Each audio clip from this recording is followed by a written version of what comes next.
What's going on, all my Star Wars Ahsoka Tano fans? So, episode 4 review, Fallen Jedi. Let me just say that this episode was the best. It had everything that you dream of, man. It had action, perfect visuals, perfect dialogue. Everything about this episode was top tier. I'm gonna make this review really short because there's so much to talk about and I would like to do a full series breakdown when everything is finished. But I'm gonna talk real quick about this episode when I thought about it real quick. So let me just say, Ray Stevenson, aka Balin, in this series, especially in this episode, shined so much. The guy is playing such a good evil Sith Lord. I don't really consider him a Sith Lord at this point. I think he's more of like just a dark Jedi. You know, that term hasn't been used in a long time since like the Dark Forces games and whatnot, but he shines so much in this episode. Rest in peace to the dude, man. You are seriously epic.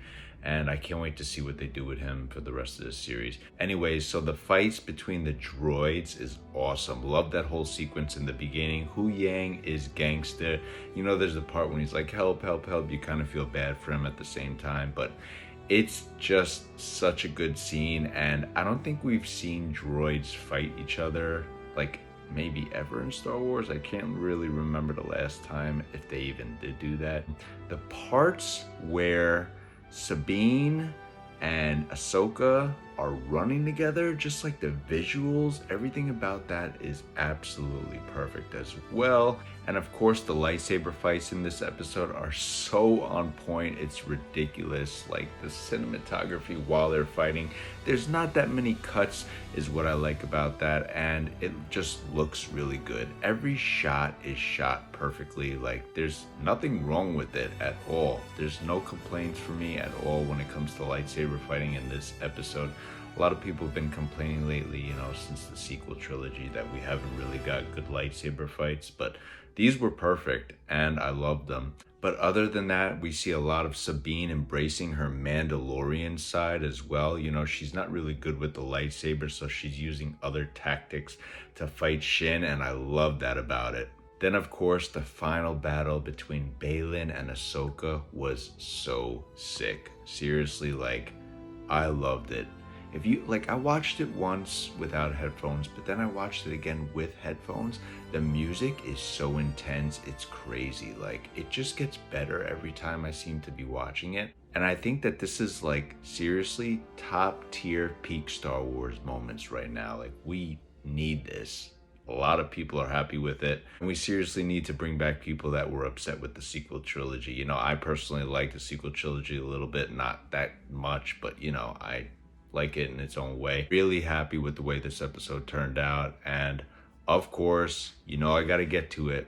That one scene where they jump to hyperspace after getting the coordinates for Thrawn was so on point as well. That space sequence looked so good, it was ridiculous, especially seeing how they jump. You see Hera really freaking out about it. She knows what's coming and it's sick. And of course, the final ending of this episode had me in tears.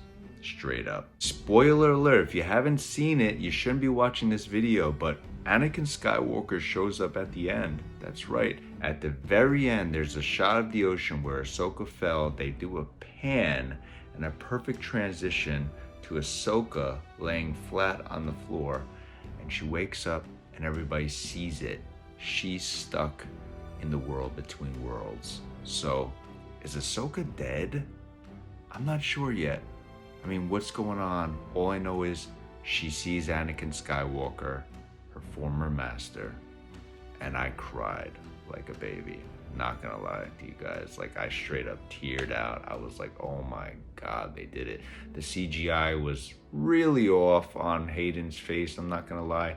Looked okay. I think it was just the lighting from the blue glare, you know, where she's at and whatnot, but it looked okay. I hope they improve it. I hope it looks a little better in the next episode. And I think the next episode is going to be directly just heart-based, or it can be crazy because I don't know if you guys noticed, but you do hear Vader's theme at the end when it fades out and leaves us on the ultimate cliffhanger.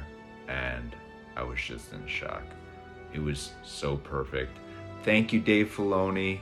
I appreciate you guys stopping by and watching like always. If you want to drop a comment below, I appreciate that. And don't forget to give me a like and subscribe. Until next time, may the force be with you and peace out, guys.